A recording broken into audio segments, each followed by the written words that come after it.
우리가 흔히 알고 있지만 놓치고 사는, 그리고 실천하지 못해서 더 깊은 고통 속에 살아가는 사람들을 위한 부처님의 가르침 7가지를 담고자 합니다. 지금 이 순간에도 어떤 이는 과거에 묶여 있고 어떤 이는 미래에 휩쓸려 있습니다. 어떤 이는 남을 미워하느라 스스로를 병들게 하고 어떤 이는 자신의 감정을 제대로 다루지 못해 사랑하는 사람을 밀어내고 있습니다. 그 모든 상황의 본질을 꿰뚫고 있는 존재가 있다면 그분은 바로 부처님일 것입니다. 오늘 여러분께 드릴 7가지 말씀은 각각이 인생의 방향을 바꾸는 나침반이 될 수 있습니다. 과거를 붙잡지 말고 미래를 걱정하지 말라. 오직 지금 이 순간만이 진실이다. 부처님께서 남기신 이 말씀은 생각보다 훨씬 더 깊고 실천적인 의미를 담고 있습니다. 우리는 하루에도 수십 번 과거의 일을 떠올리며 후회하고 아직 오지 않은 미래를 걱정하며 스스로를 소진시킵니다. 그런데 삶은 그 어디에도 머물러 있지 않습니다. 오직 지금 이 순간, 바로 여기에만 존재합니다. 그러나 우리는 지금을 살아가는 법을 잘 알지 못합니다. 생각은 늘 어딘가를 떠돌고 마음은 현재와 어긋난 채 과거나 미래를 헤매곤 하죠. 일본 교토의 한 요양원에 살고 있던 할머니 이야기를 들려드리고 싶습니다. 그분은 치매를 앓고 있었고 이름도 가족도 잊은 상태였습니다. 하루하루 기억은 지워져 갔지만 매일 아침 창가에 앉아 따뜻한 차를 마시며 이렇게 말하곤 했습니다. 지금은 참 좋다. 그녀에게는 더 이상 어제가 없었고 내일이란 개념도 희미했지만 그 순간만큼은 누구보다 온전히 지금에 머물고 있었습니다. 그 말을 들은 요양원의 간병인들은 눈시울을 붉히곤 했습니다. 우리는 무엇을 기억하고 무엇을 갖고 있으며 무엇을 이룰 수 있는가에 집착하지만 정작 가장 중요한 지금은 자주 놓치고 살기 때문입니다. 부처님께서는 지금 이 순간을 살아가는 것이야말로 가장 근본적인 수행이라고 말씀하셨습니다. 수행자는 숨을 들이쉴 때 들이쉰다고 알아차리고 숨을 내쉴 때 내쉰다고 알아차린다. 단지 호흡을 바라보는 것만으로도 우리는 방황하던 마음을 다시 지금 이곳으로 되돌아오게 할 수 있습니다. 아침에 눈을 떴을 때 스마트폰을 보기 전에 한번 조용히 앉아 숨을 들이쉬고 내쉬는 연습을 해보세요. 차를 마실 때, 무언가를 씻을 때, 길을 걸을 때조차 그 순간의 감각을 마음으로 함께 느껴보세요. 하루에 단 한 번이라도 나는 지금 이 순간을 살고 있는가? 라는 질문을 던져보는 것만으로도 삶은 조금씩 달라지기 시작합니다. 많은 사람들이 말합니다. 시간이 너무 빠르게 지나간다고. 그런데 그 시간은 사실 지나간 것이 아니라 우리가 제대로 살아내지 못한 채 놓쳐버린 것일지도 모릅니다. 지금 이 순간은 다시 돌아오지 않습니다. 그래서 이 순간은 언제나 처음이고 마지막이며 유일한 진실입니다. 아무리 좋은 계획도 아무리 뛰어난 목표도 지금 이 순간을 살아내지 못한다면 의미가 없습니다. 삶이 복잡하게 느껴질 때, 마음이 조급할 때 스스로에게 이렇게 말해보세요. 나는 지금 여기 있다. 그리고 지금이 바로 나의 삶이다. 진정한 행복은 밖이 아니라 안에 있다. 이 말씀을 들었을 때 고개는 끄덕여지지만 마음은 쉽게 믿지 못하는 사람이 많습니다.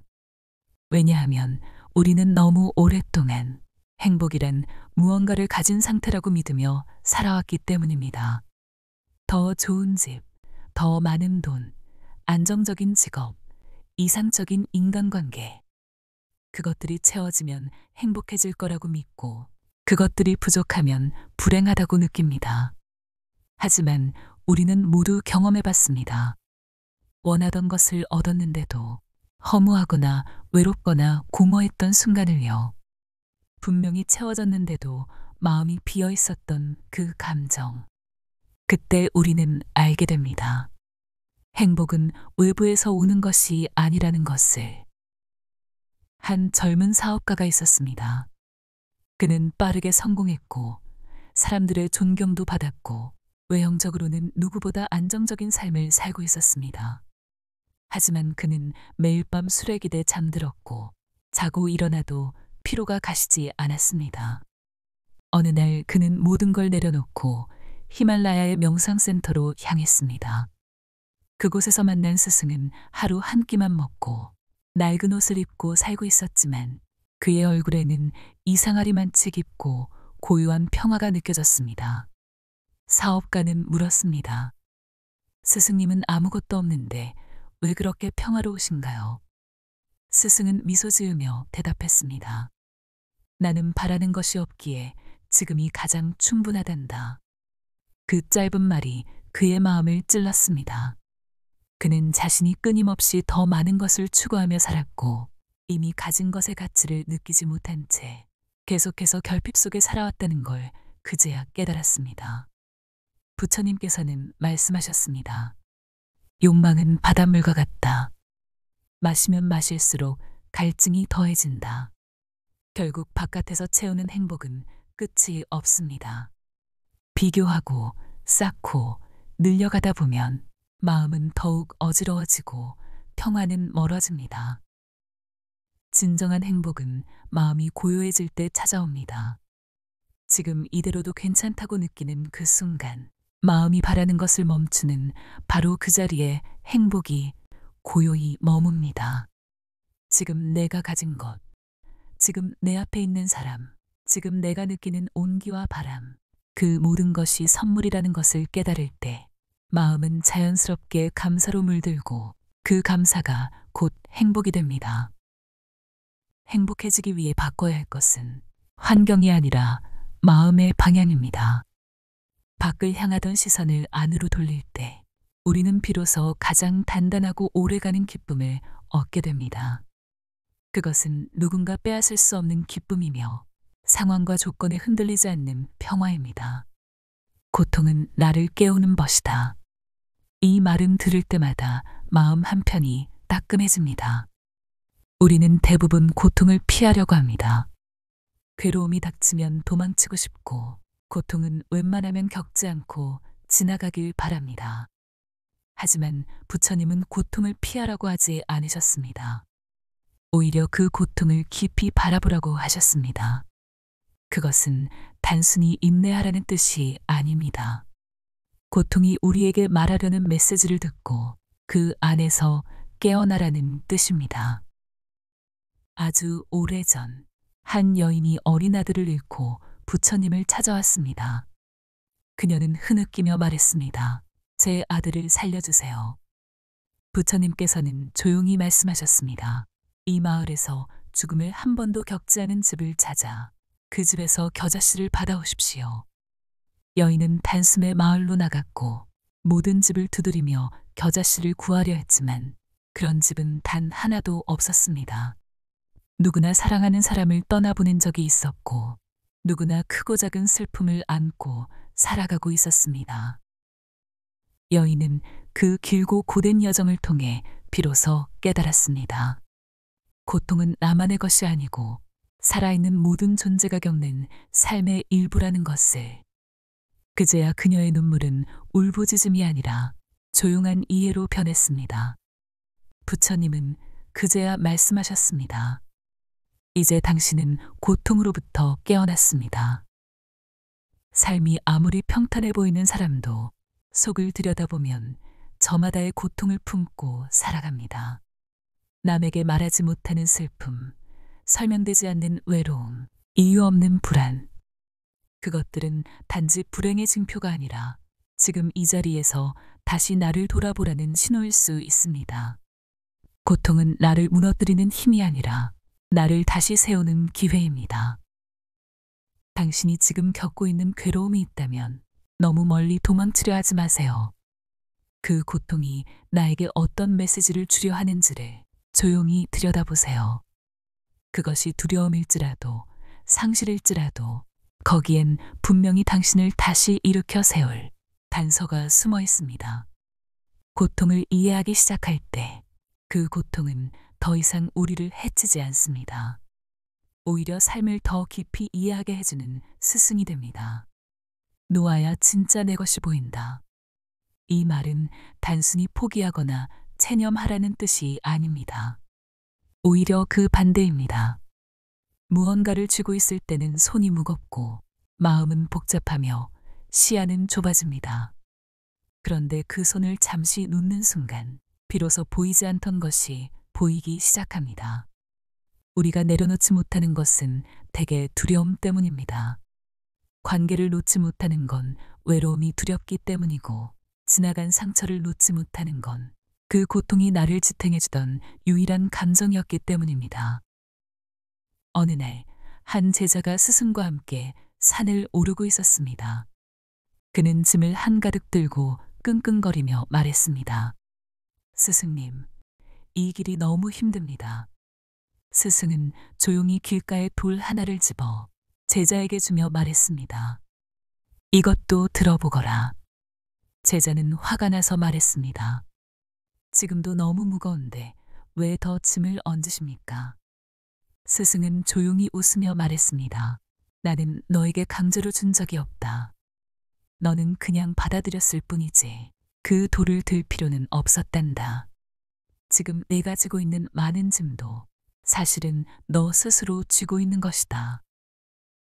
우리는 삶에서 많은 것을 얹어놓고 스스로 괴로워합니다. 해야 한다고 믿는 책임, 끝내야 한다고 믿는 관계, 나답게 살아야 한다는 완벽주의, 그리고 과거에 대한 끊임없는 자책.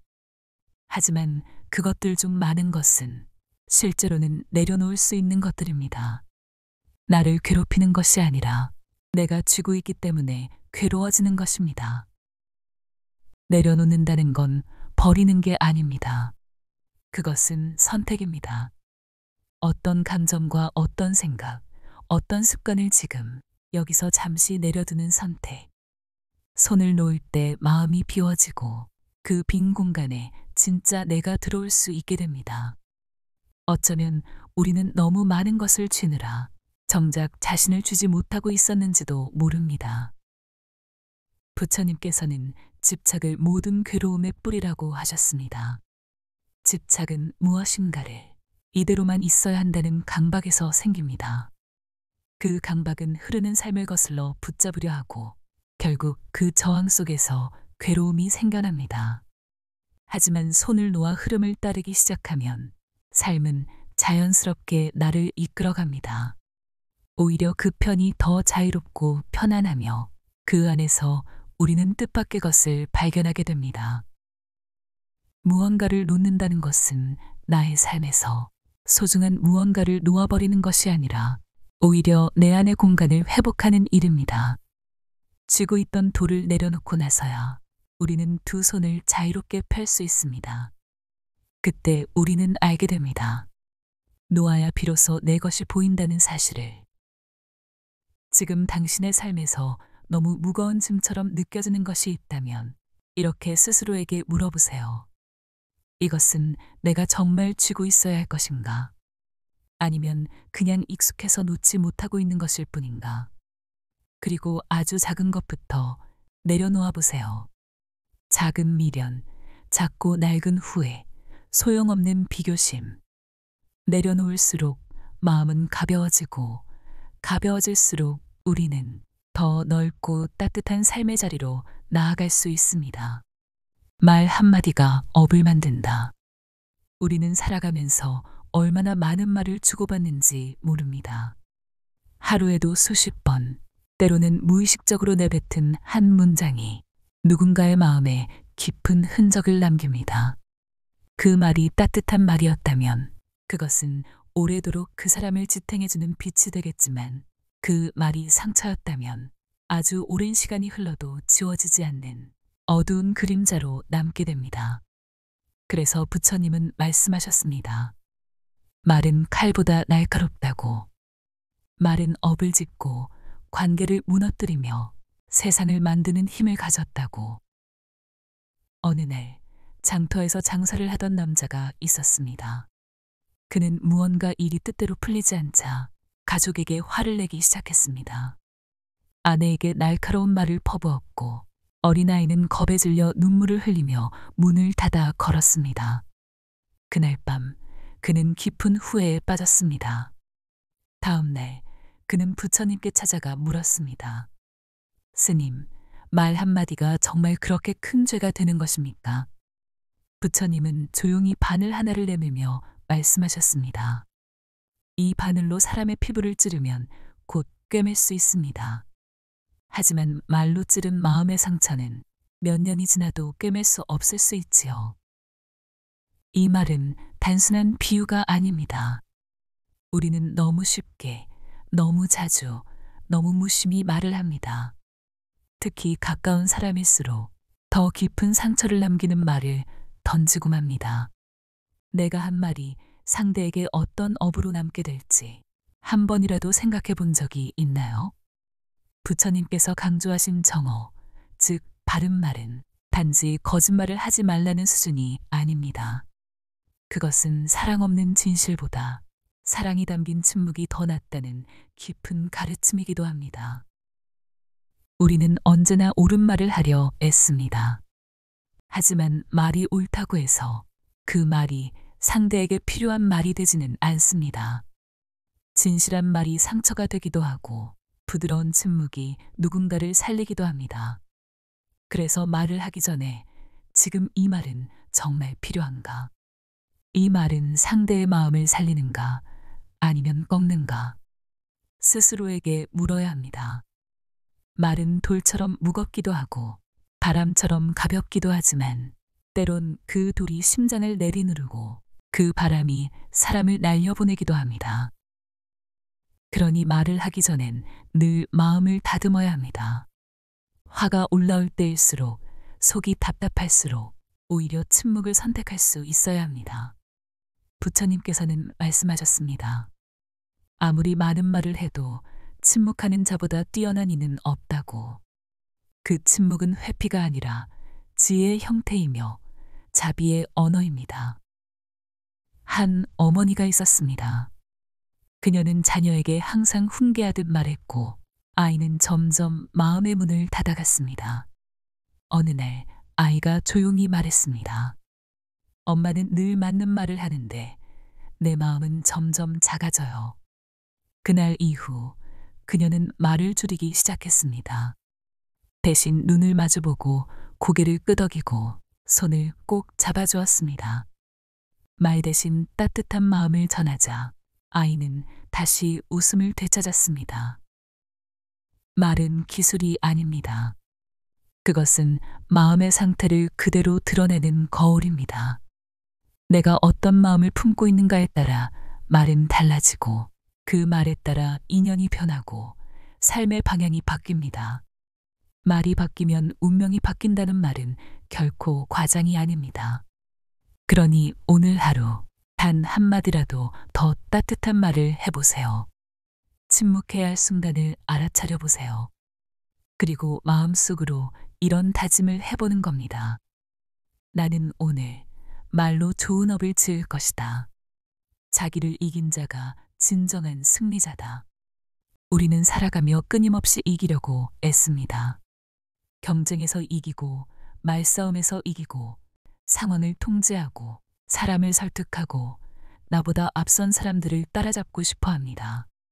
하지만 부처님은 그 어떤 외부의 승리보다도 더 어렵고, 더 위대한 승리는 바로 자기 자신을 이기는 것이라고 하셨습니다. 한 스님이 있었습니다. 그는 총명했고, 공부도 잘했고, 수행도 열심히 했지만 단 하나 분노를 다스리지 못했습니다. 제자가 잘못하면 크게 혼을 내고 자신과 의견이 다른 사람을 보면 마음속으로 비난하고 조용히 수행하고 있는 다른 이들을 보며 은근히 경쟁심을 품기도 했습니다. 그는 그런 자신이 싫었지만 도무지 고쳐지지 않았습니다.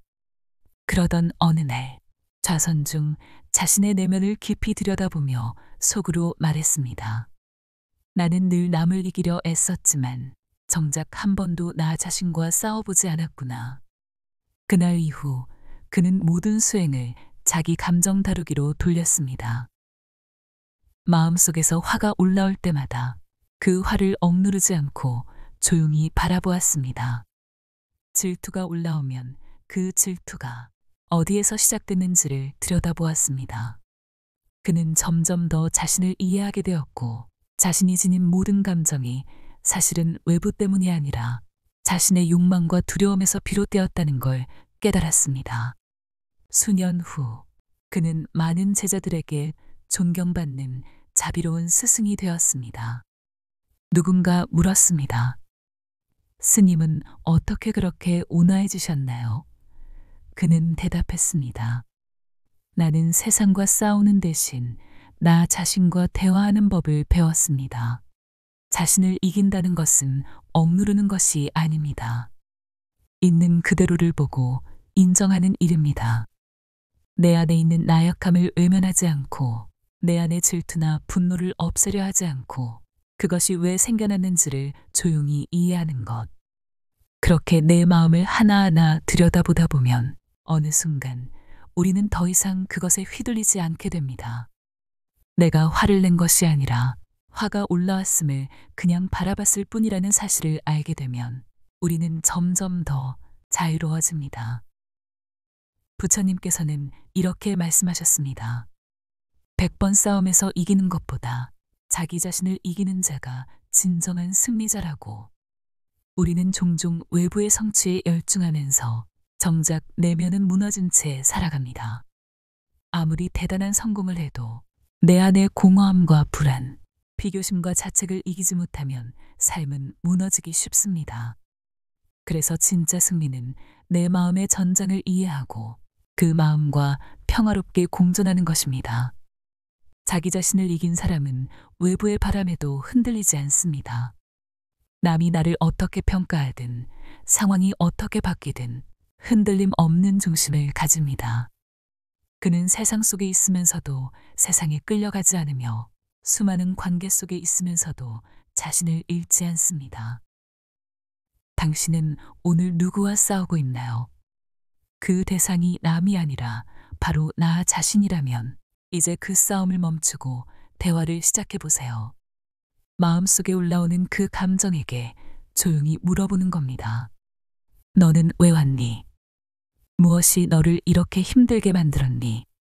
그 질문은 당신을 패배자가 아닌 진정한 승리자로 이끌어줄 것입니다. 죽음을 직면할 때 삶이 분명해진다. 이 말은 언뜻 들으면 너무 무겁고 어쩌면 두려움을 자극하는 말처럼 들릴지도 모릅니다. 하지만 부처님께서 이 말씀을 하신 뜻은 단지 죽음을 생각하라는 것이 아니라 그 죽음을 통해 삶을 더 또렷하게 바라보라는 깊은 가르침입니다. 우리는 종종 삶을 당연하게 여기며 살아갑니다. 마치 내일이 반드시 올 것처럼, 소중한 사람과의 시간이 언제나 계속될 것처럼. 그러나 죽음을 기억하는 사람은 오늘 하루를 허투루 살 수 없습니다. 한 젊은 의사가 있었습니다. 그는 말기암 선고를 받았고 남은 시간이 얼마 남지 않았다는 사실을 받아들여야 했습니다.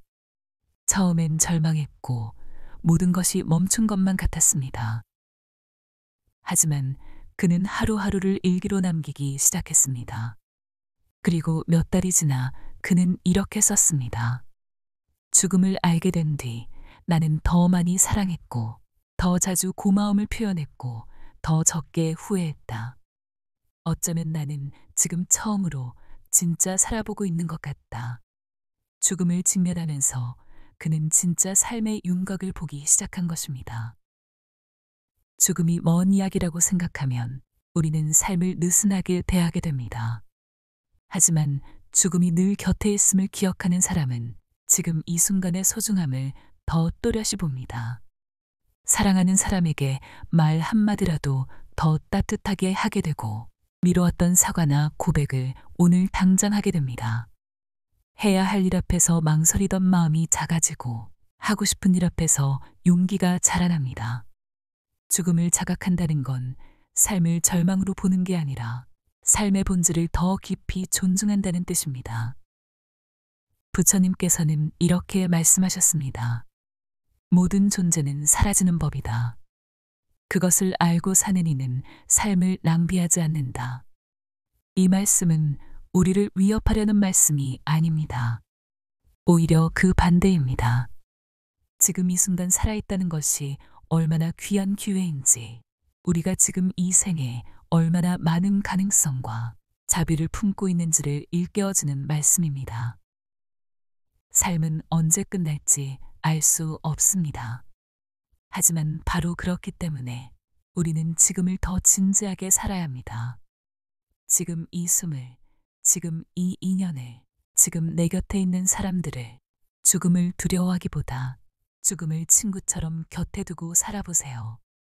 그 친구는 우리를 서두르게도 하지만 동시에 더 정직하게 만들어줍니다.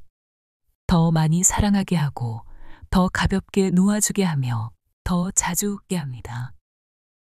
죽음을 기억하는 사람은 삶을 헛되이 살지 않습니다. 그는 삶의 본질을 붙잡고 하루하루를 선물처럼 살아갑니다. 그러니 오늘 밤 하루를 마무리하며 이렇게 스스로에게 물어보세요. 내가 오늘 하루를 진심으로 살았는가? 하고 싶은 말을 미루지 않았는가? 사랑을 표현할 기회를 놓치지 않았는가? 그 질문에 고개를 끄덕일 수 있다면 우리는 이미 삶을 제대로 살고 있는 것입니다. 지금까지 부처님의 가르침 7가지를 나누었습니다. 이 말씀들이 여러분의 마음에 조용히 내려앉아 삶의 방향을 조금이나마 바꾸는 씨앗이 되길 바랍니다. 삶이 흔들릴 때마다 오늘 전해드린 한 문장을 떠올려 보세요. 그리고 그 말씀을 가슴에 품고 오늘 하루를 조용히 걸어가 보세요.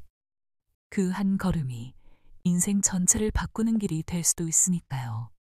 지금 이 영상이 당신 마음의 작은 쉼이 되었다면 댓글에 당신이 오늘 가장 간직하고 싶은 문장을 남겨주세요. 당신의 마음에서 피어난 그 한마디가 다른 누군가에게 따뜻한 등불이 될지도 모릅니다. 부처님의 가르침이 당신의 하루에 고요한 힘으로 머물기를 바랍니다. 구독과 좋아요는 이런 부처님의 말씀을 더 많은 이들과 나누는데 조용한 큰 힘이 됩니다. 감사합니다. 나무 아미타불 관세음보살